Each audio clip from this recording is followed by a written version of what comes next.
कैसे आप सभी? उम्मीद है कि आप लोग अच्छे होंगे और काफ़ी अच्छे से पढ़ाई भी कर रहे होंगे। तो मैं पूजा कुमारी, मेरे चैनल दीपू लर्न एकेडमी है और इसमें हम लोग शिक्षार्थियों के बीच व्यक्तिगत भिन्नताएं के बारे में पढ़ेंगे और उससे क्वेश्चन आंसर लगाएंगे। ठीक है, इसके क्वेश्चन करेंगे जिसमें 100 क्वेश्चंस प्रैक्टिस करेंगे और ये जेटेड और सीटेड के लिए काफ़ी हेल्पफुल होगी। ठीक है, ये पेपर 1 पेपर 2 का सेम सिलेबस होता है, इसलिए दोनों में मदद करेगी और साथ में जेटेड सिलेबस के आधार पर है और ये काफ़ी उपयोगी भी है। तो देखते हैं शिक्षार्थियों के बीच जो व्यक्तिगत भिन्नताएं होती है तो किस प्रकार से होती है, इन सारी चीज़ों के बारे में देखेंगे। तो देखिए प्रश्न नंबर 1 का व्यक्तिगत विभिन्नता यानी इंडिविजुअल डिफरेंसेस शब्द का सबसे पहले वैज्ञानिक अध्ययन किसने किया था? तो किसने किया था? किसने किया था?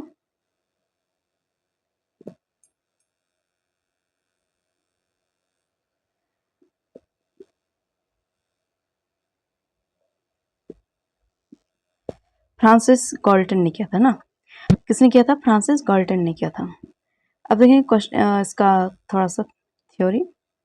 फ्रांसिस गाल्टन ने 1883 में अपनी जो फ्रांसिस गाल्टन थे तो 1883 में अपनी पुस्तक इनहेरिटेड जीनियस हेरिडेटरी जीनियस में सबसे इनहेरिटेड जीनियस में सबसे पहले व्यक्तिगत विभिन्नता का अध्ययन किया था।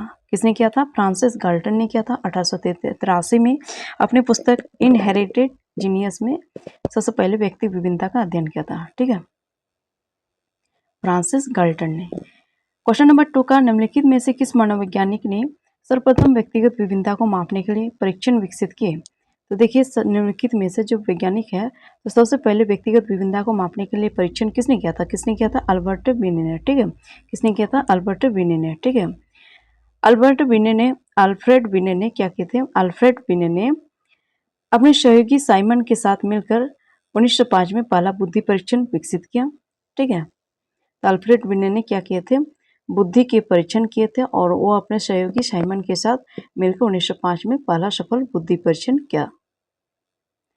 अब देखिए क्वेश्चन नंबर 3 का शिक्षा के क्षेत्र में व्यक्तिगत विभिन्नताओं का मुख्य लाभ क्या है? तो प्रत्येक बच्चे के अनुसार शिक्षण रणनीतियाँ तैयार करना, बच्चों को उनकी योग्यता के अनुसार अलग करना, या फिर एक समान पाठ्यक्रम लागू करना, या फिर होशियार छात्रों को पहचानना। तो ये सारी बातें गलत है, लेकिन जो प्रत्येक बच्चे के अनुसार शिक्षण रणनीतियाँ तैयार करना, तो ये बात सही है।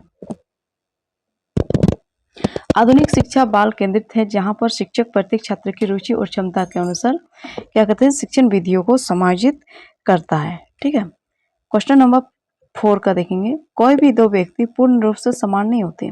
ठीक है, कोई भी दो व्यक्ति पूर्ण रूप से समान नहीं होते ना।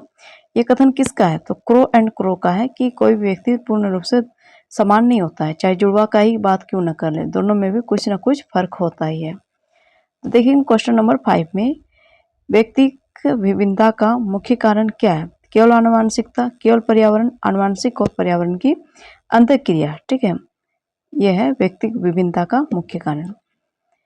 मनुष्य का विकास और उसकी जो विभिन्नताएं वंशानुक्रम और परिवेश के बीच के क्या होता है? जटिल तालमेल, ठीक है, इंटरेक्शन का परिणाम होती है। क्वेश्चन नंबर 6 का देखेंगे। बच्चों में आनुवंशिक विभिन्नताएं कितने प्रतिशत तक उनके विकास को प्रभावित करती है? तो आनुवंशिकता निश्चित प्रतिशत नहीं होती, यह पर्यावरण पर निर्भर है। ऑप्शन बी में हमेशा 50%, सी में ऑप्शन सी 100%, इसे केवल अनुमानित नहीं किया जा सकता। तो क्या होगा? 100% होगा ना।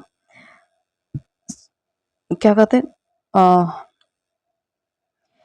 इसमें क्या पूछा है क्वेश्चन कि बच्चों में आनुवंशिक विभिन्नताएं कितने प्रतिशत तक उनके विकास को प्रभावित करती हैं? तो इसका कोई निश्चित प्रतिशत नहीं होगी, बल्कि यह पर्यावरण पर निर्भर है ना। जैसे उसको पर्यावरण मिलेगा उस प्रकार से उसका विभिन्नताएं होगी और उसकी आनुवंशिक विभिन्नता में शामिल होगा ना। अब देखेंगे कि आनुवंशिकता निश्चित प्रतिशत नहीं होती, बल्कि क्या होता है? ये पर्यावरण पर निर्भर होता है। क्वेश्चन नंबर 7 का कक्षा में व्यक्तिगत विभिन्नताओं को संबोधित करने के लिए एक शिक्षक को क्या नहीं करना चाहिए? तो व्यक्तिगत विभिन्नता को जो है तो उसको संबोधित करने के लिए क्या नहीं करना चाहिए? तो शिक्षण विधियों में विभिन्नता लाना, छात्रों को उनकी क्षमता के अनुसार समूह में बांटना, ये नहीं करना चाहिए। ठीक है, सभी छात्रों के लिए एक समान और कठोर, ये वाली बात भी गलत है।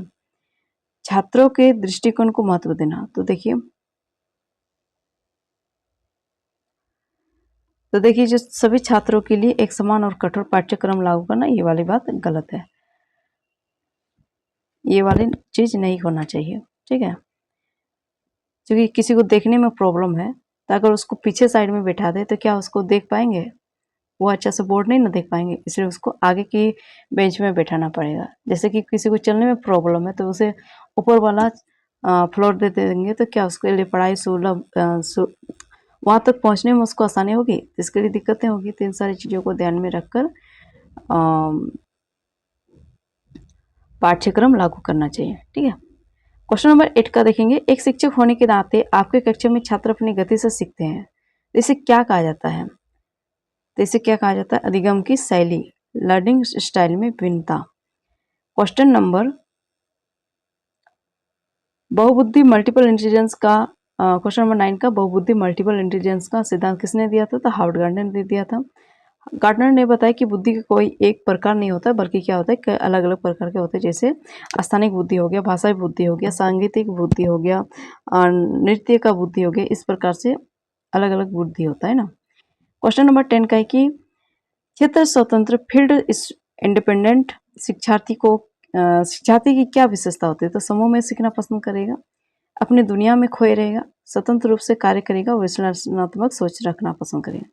ये क्या होगा? स्वतंत्र रूप से कार्य करेंगे और फिर विश्लेषणात्मक सोच रखेंगे ना। तो ये वाला ऑप्शन सही हो गया। क्वेश्चन नंबर 11 का, यदि एक बच्चे की शैक्षणिक उपलब्धि उच्च है लेकिन सामाजिक विकास कमजोर है तो ये उदाहरण है। यदि एक बच्चे की शैक्षणिक उपलब्धि उच्च है, ठीक है, लेकिन सामाजिक विकास कमजोर है तो ये उदाहरण है। कैसा उदाहरण होगा? अंतर्वैयक्तिक विभिन्नता। कैसा है? अंतर्वैयक्तिक भिन्नता। क्या है? इंट्रा इंडिविजुअल डिफरेंसेस, अंतर्वैयक्तिक भिन्नता।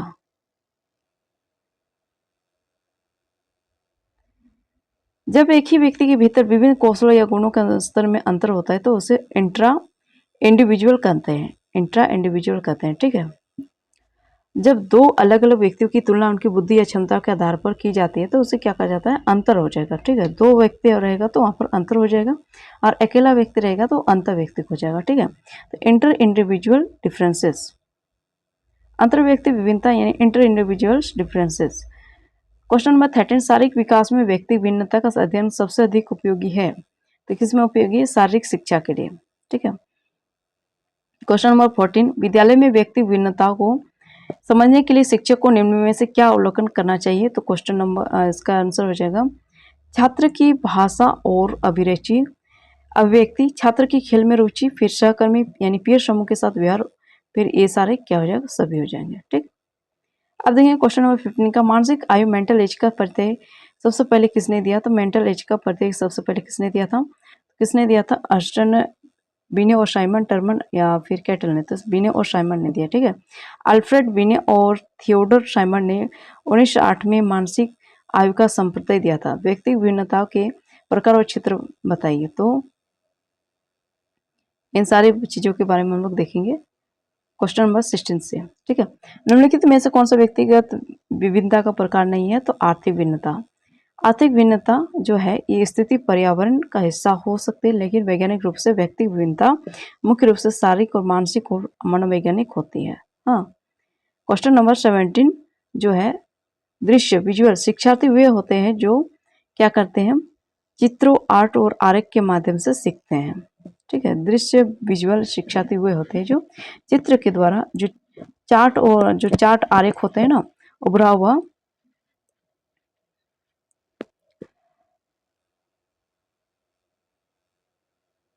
हुआ चित्र होता है उसको छू करके उसका आरेख के माध्यम से सीखते हैं। काइनेस्टेटिक या गतिक शिक्षार्थी किस विधि से सबसे अच्छा सीखते हैं? तो जो काइनेस्थेटिक है तो ये क्या होगा? इसमें तो आ जाता है आपका गतिविधियों और करके सीखते हैं ना, लर्निंग बाय डूइंग। हाँ, सारी गतिविधियों और करके सीखते हैं ना, लर्निंग बाय डूइंग से। क्वेश्चन नंबर 19, शैक्षिक दृष्टिकोण से, जैसे कि लर्निंग बाय डूइंग में क्या आ गया? जैसे कि आप बता दें कि किसी प्रकार का कोई योगा पोज, ठीक है, एक्सरसाइज पोज का बता दिए, तो अगर जब तक वो करेंगे नहीं तो वो नहीं सीख पाएंगे। ठीक, क्वेश्चन नंबर 19, शैक्षिक दृष्टिकोण से व्यक्ति विभिन्नता करते हैं तो क्या होता है? छात्रों की जो क्षमता और रुचियां हैं उसके अनुसार दिगम अनुभव प्रदान करना।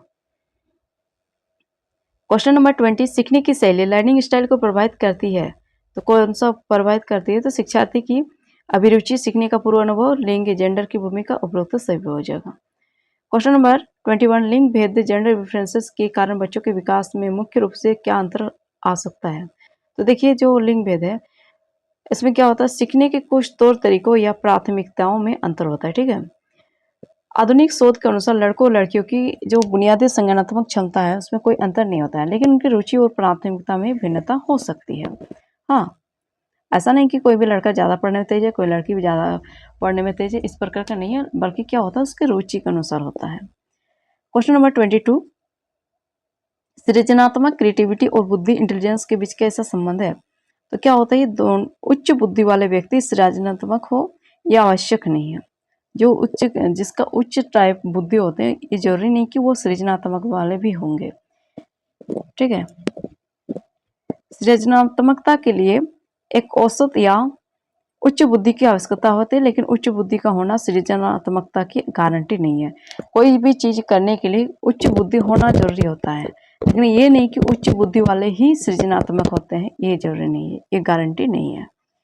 अंतर्मुखी इन्वर्ट, क्वेश्चन नंबर 23, इन्वर्ट व्यक्ति वाले शिक्षार्थी को कक्षा में क्या होना चाहिए? उनकी गति और विचारों के अनुसार बोलने का अवसर देना चाहिए। ठीक है, क्वेश्चन नंबर 24, बहिर्मुखी एक्सट्रोवर्ट, क्या देखिए ये दोनों में अंतर है। इंट्रोवर्ट अंतर्मुखी, एक्सट्रोवर्ट बहिर्मुखी। तो ये क्या होता है, सामाजिक रूप से सक्रिय होंगे और बोलकर सीखना चाहेंगे। ठीक है, क्वेश्चन नंबर 25, अभिलेख क्षमता एप्टीट्यूड का क्या अर्थ है? तो व्यक्ति के वर्तमान ज्ञान की स्थिति, किसी विशेष क्षेत्र में सीखने की जन्मजात क्षमता या योग्यता, व्यक्ति की बुद्धिलब्धि या व्यक्ति का शारीरिक गठन। तो क्या होता है, किसी विशेष क्षेत्र में सीखने की जन्मजात क्षमता या योग्यता। क्वेश्चन नंबर 26, अभिवृत्ति, एटीट्यूड और अभिरुचि। अभिवृत्ति और अभिरुचि में क्या अंतर है? तो अभिरुचि किसी कार्य को करने का झुकाव है, जबकि अभिवृत्ति किसी व्यक्ति या वस्तु के प्रति दृष्टिकोण है। ठीक है, ये वाला ऑप्शन सही हो जाएगा। अभिरुचि किसी कार्य को करने का झुकाव, जबकि अभिवृत्ति किसी व्यक्ति या वस्तु के प्रति दृष्टिकोण है। क्वेश्चन नंबर 27 का संज्ञानात्मक भिन्नता, कॉग्निटिव डिफरेंस का अर्थ है। तो क्या अर्थ है? बुद्धि और सीखने की क्षमता में अंतर होता है। ठीक है, क्वेश्चन नंबर 28 का संज्ञानात्मक विकास, इमोशनल डेवलपमेंट की दृष्टि से सभी शिक्षार्थी क्या होते हैं? भिन्न भिन्न होते हैं। ठीक है, क्वेश्चन नंबर 29 का वंशानुक्रम, हेरिडिटी का मुख्य प्रभाव किस पर पड़ता है? तो किस पर पड़ता है? शारीरिक गठन और बुद्धि क्षमता पर। हाँ, क्वेश्चन नंबर 30, पर्यावरण एनवायरनमेंट में क्या शामिल है? तो क्या शामिल है? माता पिता का स्वभाव, विद्यालय और आस पड़ोस, भौतिक और सामाजिक परिस्थितियां, ये सारी चीजें शामिल है। क्वेश्चन नंबर, तो इसमें क्वेश्चन नंबर है या नहीं?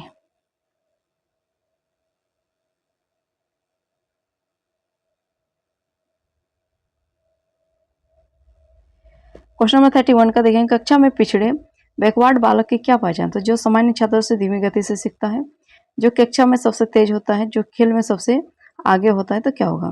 जो सामान्य छात्रों से धीमी गति से सीखता है ना। क्वेश्चन नंबर 32 का डिसलेक्सिया से संबंधित है। तो क्या होता है?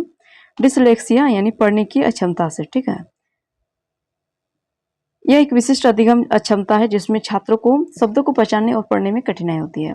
क्वेश्चन नंबर 33, डिस्कैलकुलिया किस प्रकार की भिन्नता अक्षमता है? तो लिखने से संबंधित, गणितीय गणना से संबंधित, या फिर ध्यान की कमी या बोलने से संबंधित। तो किसकी कमी है? गणितीय गणना से संबंधित है। ठीक है, आपको डिस्कैलकुलिया से ही पता चलता है कि कैलकुलेशन किस में होगा? तो कैलकुलेशन तो मैथ में होता है, इसमें आप आसानी से आंसर लगा सकते हैं। क्वेश्चन नंबर 34 का व्यक्ति भिन्नताओं के मापन की सबसे उपयुक्त विधि कौन सी है?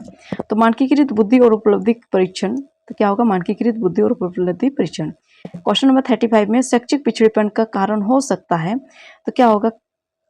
कम बुद्धि लब्धि, खराब पारिवारिक वातावरण, संवेदनात्मक समस्या, तो ये सारी चीज होगी। ठीक है, ऐसा भी हो सकता है कि बच्चे में कम बुद्धि हो, ऐसा भी हो जाता है कि उसका पारिवारिक स्थिति अच्छा ना हो, उसका वातावरण अच्छा ना हो, ऐसा भी हो सकता है कि कोई संवेदनात्मक समस्याएं भी हो सकती है। तो ये सारी चीज हो जाएंगे। क्वेश्चन नंबर, ये भाग 3 वाला है, शिक्षण अधिगम प्रक्रिया में व्यक्ति। तो 36 नंबर का क्वेश्चन, एक शिक्षक अपनी कक्षा में विद्या को कैसे संबोधित करती है। तो देखिए कैसे संबोधित करती है, तो वो क्या करेंगे, भिन्न भिन्न प्रकार की शिक्षण विधियों और अनुभवों का प्रयोग करके। ठीक है। क्वेश्चन नंबर 37 का, उपलब्धि, अभिप्रेरणा, अचीवमेंट, मोटिवेशन में भिन्नता का क्या अर्थ है। अचीवमेंट में भिन्नता का क्या अर्थ है, तो किसी कार्य को करने में सफलता प्राप्त करने की इच्छा और प्रयास में अंतर। ठीक है, यही वाला आंसर हो जाएगा। सहयोगात्मक अधिगम क्या है, कोलैबोरेटिव लर्निंग के छात्रों को क्या लाभ होता है, तो व्यक्ति भिन्नता को कम करने में मदद मिलती है, एक दूसरे से सीखने का अवसर मिलता है। ठीक है, ये वाला आंसर सही होगा। क्वेश्चन नंबर 39, एक शिक्षक को शिक्षण के समय ध्यान रखना चाहिए, तो विद्यार्थियों की आयु का या व्यक्तिगत भिन्नता का, व्यक्तिगत भिन्नता का ख्याल रखना चाहिए। ठीक है। क्वेश्चन नंबर 40, कैटल ने व्यक्तित्व यानी पर्सनालिटी को समझने के लिए कितने कारक दिए, तो कितने कारक दिए, 16। हाँ 16 दिए थे। रेमंड कैटल ने 16 पर्सनालिटी फैक्टर्स 16 पीएफ पर्सनालिटी विकसित की थी। क्वेश्चन नंबर 41 का, प्रतिभाशाली गिफ्टेड शिक्षार्थी की बुद्धि लब्धि क्या होती है, सामान्यतः कितनी होती है, तो गिफ्टेड का कितना होती है, 140 या उससे अधिक होता है। सामान्य का कितना होता है, कम होता है ना इससे। क्वेश्चन नंबर 42 का, सृजनात्मक विद्यार्थी की शिक्षार्थी की पहचान क्या होती है, तो सृजनात्मक जो शिक्षार्थी है तो उसकी पहचान क्या होती है, तो उसकी पहचान होती है मौलिक विचार, ओरिजिनल आइडियाज। ठीक है, और अपसारी चिंता यानी चिंतन, डाइवर्जेंट थिंकिंग। ठीक है।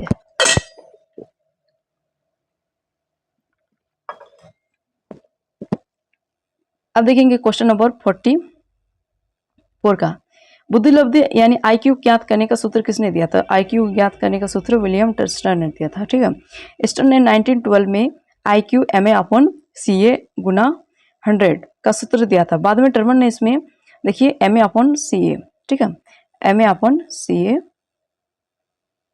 इंटू 100, यानी ऐसे भी याद रख सकते हैं, माँ का गुना 100, माँ का गुना 100, ऐसे भी याद रख सकते हैं। ठीक है, सूत्र दिया था, बाद में टर्मन ने इसमें 100 से गुना किया। ठीक है, यदि किसी बच्चे की मानसिक आयु 10 वर्ष है और वास्तविक आयु भी 10 वर्ष है तो उसकी बुद्धि कितनी होगी, तो देखिए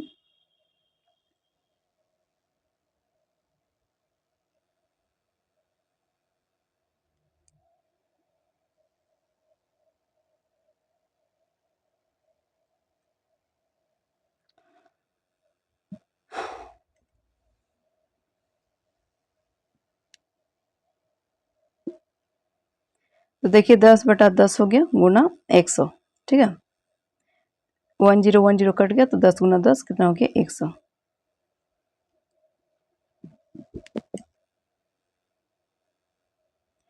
यदि किसी बच्चे की मानसिक आयु 12 वर्ष और वास्तविक आयु 10 वर्ष है तो उसकी बुद्धि लब्धि क्या होगी, तो मानसिक आयु यानी MA CA माँ का गुना 100, तो इसका मेंटल एज कितना है 12 और क्रॉनिकल एज कितना है उसका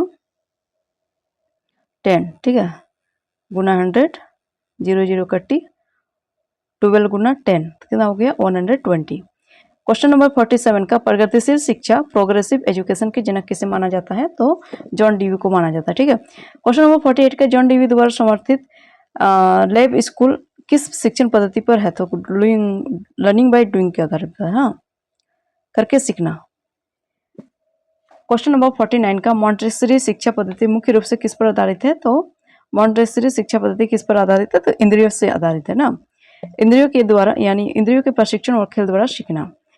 क्वेश्चन नंबर 50, व्यक्तिगत भिन्नता के संदर्भ में विद्यालय में समूह बनाने एबिलिटी ग्रुपिंग का मुख्य उद्देश्य क्या है, तो इसमें क्या होगा, एक समान जो क्षमता वाले बच्चे हैं उसको एक साथ पढ़ाना ताकि गति में समानता रहे।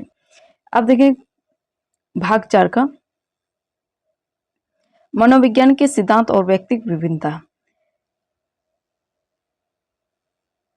क्वेश्चन नंबर 51 का, शिक्षार्थियों की व्यक्तिगत विभिन्नताओं के संदर्भ में शिक्षिका को क्या करना चाहिए, तो विविध प्रकार की अधिगम परिस्थितियों को उपलब्ध कराना चाहिए। क्वेश्चन नंबर 52, व्यक्तिगत विभिन्नता के कारण जो विभिन्नताएं उत्पन्न होती है उन्हें क्या कहता है, उन्हें क्या कहते हैं, तो अंतर्व्यक्तिक और अंतर्वैयक्तिक।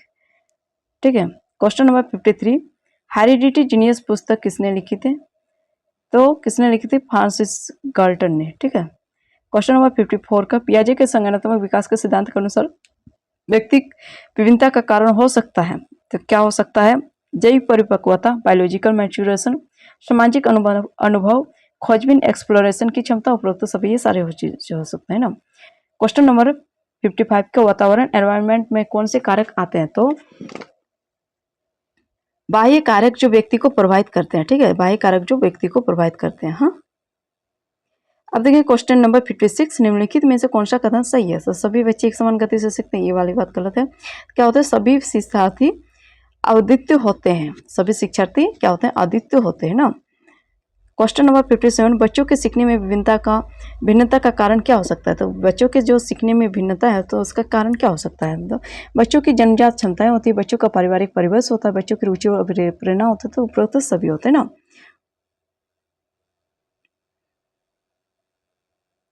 क्वेश्चन नंबर 58 का देखेंगे कि एक शिक्षक को अपनी कक्षा में छात्रों के प्रश्नों को क्या करना चाहिए? प्रोत्साहित करना चाहिए ना, कि बच्चे और अच्छा से और प्रश्न पूछे ताकि वो उसका ज्ञान बढ़े। ठीक है।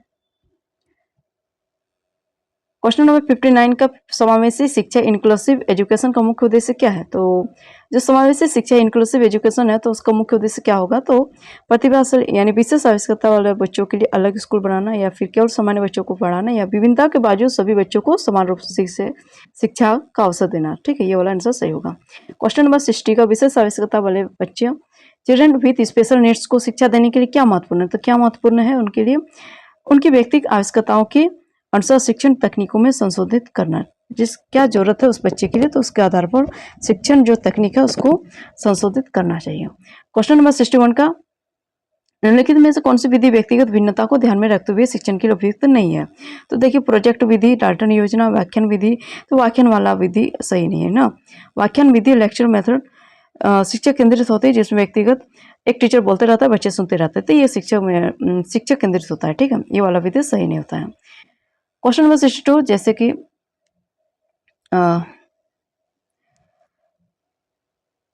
क्वेश्चन नंबर 62 का प्रोजेक्ट विधि में प्रोजेक्ट मेथड की जन्मदाता कौन है? तो प्रोजेक्ट मेथड की जन्मदाता कौन है? किलपैट्रिक है। ठीक है, किलपैट्रिक कौन है? तो किलपैट्रिक है।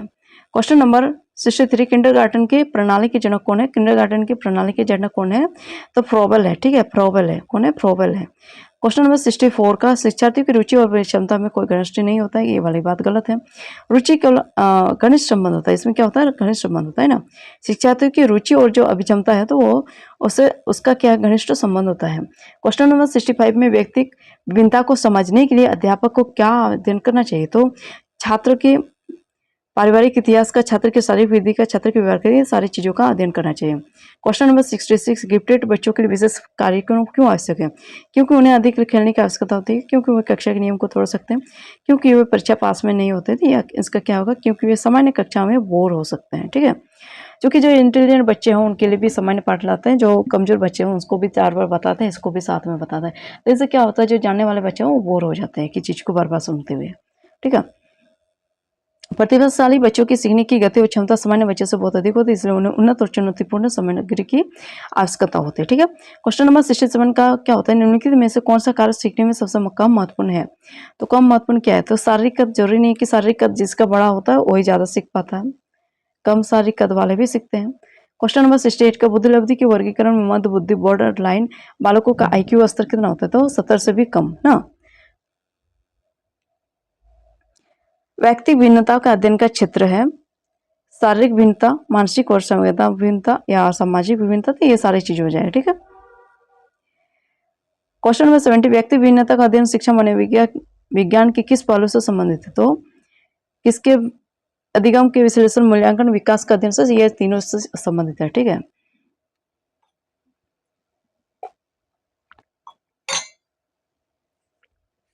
क्वेश्चन नंबर 71, सीखने की गति रेट ऑफ लर्निंग में व्यक्ति विभिन्नताएं क्यों होती है? पूर्व अनुभव के कारण, बुद्धि के अंतर के कारण, प्रेरणा के स्तर के कारण, उपरोक्त सभी। तो उपरोक्त सभी होगा। ठीक है, क्वेश्चन नंबर 72, निम्नलिखित में से कौन सा जन्मजात अभिप्रेरक इनेट मोटिव नहीं है? तो क्या नहीं है?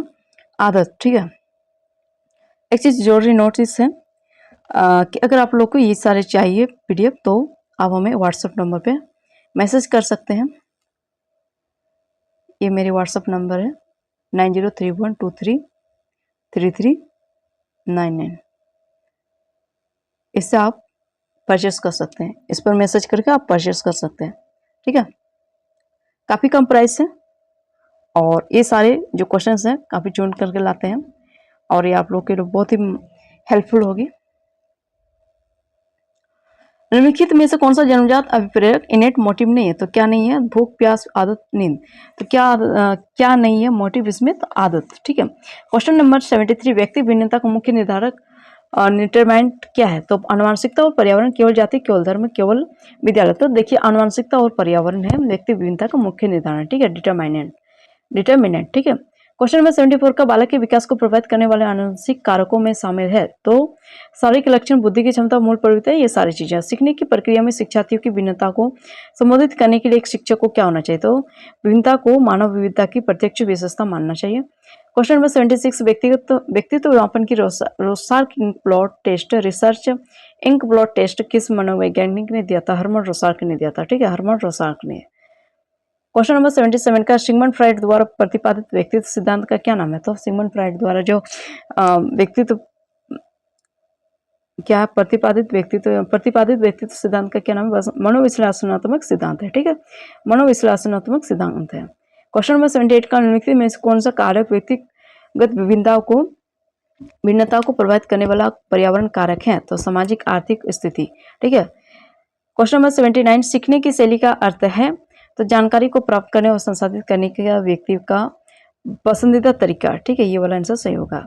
एक शिक्षक अपनी कक्षा में व्यक्तिगत भिन्नता को किस प्रकार समझ सकता है? तो देखिए, छात्रों की क्षमता को माप कर, फिर शिक्षण विधियों में लचीलापन अपनाकर, फिर छात्रों के साथ बातचीत करके, तो ये सारी चीज हो जाएंगे। ठीक है, क्वेश्चन नंबर 81 का व्यक्तिगत भिन्नता से तात्पर्य व्यक्ति के मूल उन सभी विशेषताओं से जिनका मापन और मूल्यांकन किया जा सकता है। यह परिभाषा किसने दी? तो किसने दिया है? टाइलर ने। ठीक है, टाइलर ने दिया है। क्वेश्चन नंबर 82 का मानसिक रूप से पिछड़े बच्चों की मुख्य विशेषता क्या होती है? उनकी बुद्धि स्तर सामान्य से बहुत कम होता है, वे सृजनात्मक होते हुए शारीरिक रूप से मजबूत होते हुए बहुत जल्दी सीखते हैं, ये वाली बात होती है। ठीक है, क्वेश्चन नंबर 83, प्रतिभाशाली बच्चे किस प्रकार के कार्य करना पसंद करते हैं? तो सरल और दोहराए जाने वाले ये वाले तो काम करना ही पसंद नहीं करेंगे। क्या करेंगे? चुनौतीपूर्ण और जटिल कार्य करना चाहेंगे। ठीक है, क्वेश्चन नंबर 84 का अधिगम क्षमता वाले लर्निंग डिसेबल के बच्चे क्या होते हैं? तो सामान्य बुद्धि वाले लेकिन किसी विशेष क्षेत्र में सीखने में असमर्थ। ठीक है, तो ये वाली ऑप्शन सही हो जाएगी, फर्स्ट वाली। क्वेश्चन नंबर 85 का व्यक्तिगत भिन्नता शिक्षा के किस सिद्धांत पर आधारित है? तो बाल केंद्रित शिक्षा के सिद्धांत पर आधारित है। ठीक है, क्वेश्चन नंबर 86 का शारीरिक भिन्नता में क्या शामिल हो सकता है? तो देखिए, कद, वजन, रंग, रूप सब हो सकता है, ये सारी चीज हो सकता है। किसी का कद ऊंचा है तो किसी का कद नीचा है, नाटा है, किसी का वजन बहुत ज्यादा है, किसी का कम है, रंग रूप में कोई गोरा है तो कोई काला है। इस प्रकार से ये सारे क्या होता है? शारीरिक भिन्नता में शामिल होते हैं। ठीक है, क्वेश्चन नंबर 87 का शिक्षा के क्षेत्र में बाल केंद्रित दृष्टिकोण का अर्थ है? तो क्या होता है? छात्रों की जरूरतों, रुचि और क्षमता को सर्वोच्च प्राथमिकता देना। ठीक है, क्वेश्चन नंबर 88 का निम्नलिखित में से कौन सी अवस्था किशोरावस्था की अडल्सन की अवस्था है? तो 12 से 18 वर्ष। ठीक है, 12 से 18 वर्ष। क्वेश्चन नंबर 89, किशोरावस्था के दौरान होने वाले परिवर्तनों में शामिल है? तो क्या शामिल है? सामाजिक परिवर्तन, संवेदनात्मक परिवर्तन, शारीरिक परिवर्तन, ये सारी चीज होता है। ठीक है, अब देखिए क्वेश्चन नंबर 90 का व्यक्तिगत यानी जो व्यक्ति भिन्नता के कारण कक्षा में अनुशासन डिसिप्लिन की समस्या हो सकती है। तो यदि शिक्षक सभी छात्रों के साथ एक जैसा व्यवहार करे, शिक्षक केवल एक ही शिक्षण विधि का प्रयोग करे, शिक्षक छात्रों को कार्य करने की स्वतंत्रता दे, या फिर शिक्षक छात्रों को रुचि के अनुसार कार्य दे, तो क्या होना चाहिए? शिक्षक केवल एक ही शिक्षण विधि का प्रयोग करे। इसमें क्या हो गया? अनुशासन की समस्या हो सकती है। ठीक है, क्वेश्चन नंबर 91 का संवेदन बुद्धि क्या होती है? इमोशनल इंटेलिजेंट का सिद्धांत किसने विकसित किया था? इमोशनल इंटेलिजेंट का सिद्धांत किसने विकसित किया था? तो गोलमैन के द्वारा। ठीक है, इमोशनल इंटेलिजेंस, गोलमैन। ठीक है, क्वेश्चन नंबर 92 का निम्नलिखित में से कौन सा एक कारक शिक्षार्थियों की व्यक्तिगत भिन्नताओं को ध्यान में रखते हुए शिक्षण की योजना बनाने का आधार नहीं है? छात्र की रुचि, छात्र की सामाजिक आर्थिक स्थिति, यानी छात्र की सीखने की क्षमता को छोड़कर छात्र का पूर्व ज्ञान, या फिर छात्र की भाषा। क्या होना चाहिए? छात्र की सामाजिक आर्थिक स्थिति यानी छात्र की सीखने की क्षमता को छोड़कर। ठीक है, ये होना चाहिए। व्यक्ति भिन्नता को ध्यान में रखते हुए शिक्षण की योजना बनाने का आधार है। ठीक है, क्वेश्चन नंबर देखिए इसका व्याख्या भी, एक शिक्षक को छात्र की आर्थिक स्थिति के आधार पर उसके सीखने की क्षमता का मूल्यांकन नहीं करना चाहिए। ये जरूरी नहीं कि अगर वो गरीब है तो वो पढ़ने नहीं जानता है, वो सीखने नहीं आ सकता है, वो पढ़ाई नहीं कर सकता, ये चीज़ें नहीं होना चाहिए। क्वेश्चन नंबर 93 का व्यक्ति भिन्नताओं को कक्षा में समझना क्यों आवश्यक है? ताकि शिक्षकों को काम आसान हो जाए, ताकि एक समावेशी प्रभावी शिक्षण वातावरण बन सके। ठीक है, ये वाला ऑप्शन सही हो जाएगा। क्वेश्चन नंबर 94 का अभिप्रेरणा चक्र यानी मोटिवेशन साइकिल के अनुसार पहला कदम क्या है? तो पहला कदम क्या होना चाहिए? तो आवश्यकता। जब किसी चीज के बारे में अगर आवश्यकता होगी तभी तो आप गोल बनाओगे। गोल बनाने के बाद क्या होगा? फिर प्रोत्साहन मिलेगा। ठीक है, अब देखेंगे क्वेश्चन नंबर 95 का।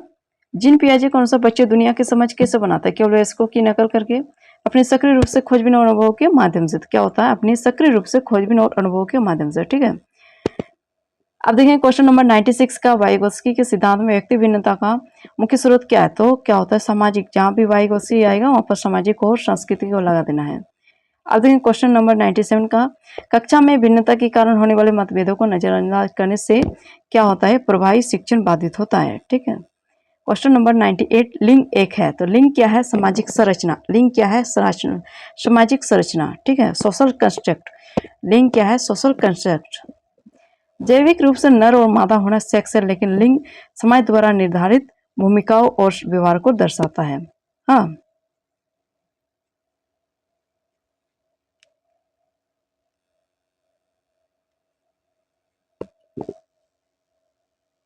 इसको आप ना इंग्लिश में याद रखिएगा तो भी सही रहेगा। जेंडर और